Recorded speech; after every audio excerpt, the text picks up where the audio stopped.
Yo, what's up mga kaibigan? Nali na tayo magkwentuhan. Matapos ang Olympic qualifiers ay kumpleto na ang basketball group sa darating na Paris Olympics. 12 teams nga mula sa iba't ibang parte ng mundo. May Asian team, andyan ang Australia, 4 mula sa kontinente ng Amerika, 1 sa Africa at 5 mula sa Europe. Ang inaabangan ng madami na Team USA ay kasama nga sa kanilang pangkat ang Serbia, Puerto Rico at South Sudan. Ang France naman ay kabracket nga ang Germany, Japan at Brazil. At ang Group A naman ang pinakamatindi sa lahat. Ito nga ay kinabibilangan ng Greece, Canada, Australia at Spain.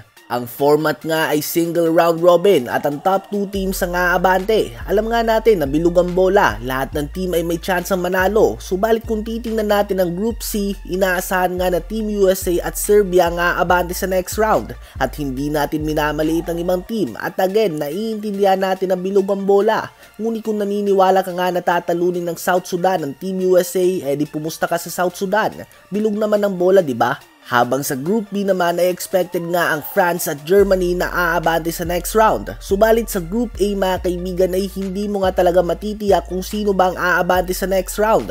Ang Canada ay pinapangunahan nila Shai Gilgeous-Alexander, Jamal Murray, Lu Dort, Dillon Brooks, Kelly Olynyk, Nickeil Alexander-Walker at iba pa. Ang Australia naman ay alam natin na napakalakas din nila. Palagi nga silang pasok sa semis. Sila ay papangunahan ni Patty Mills, Josh Green, Josh Giddey at iba pang NBA players. Andyan din ang Spain na nagkampiyon pa lang noong 2019 World Cup at palaging medalist sa mga naunang Olympics.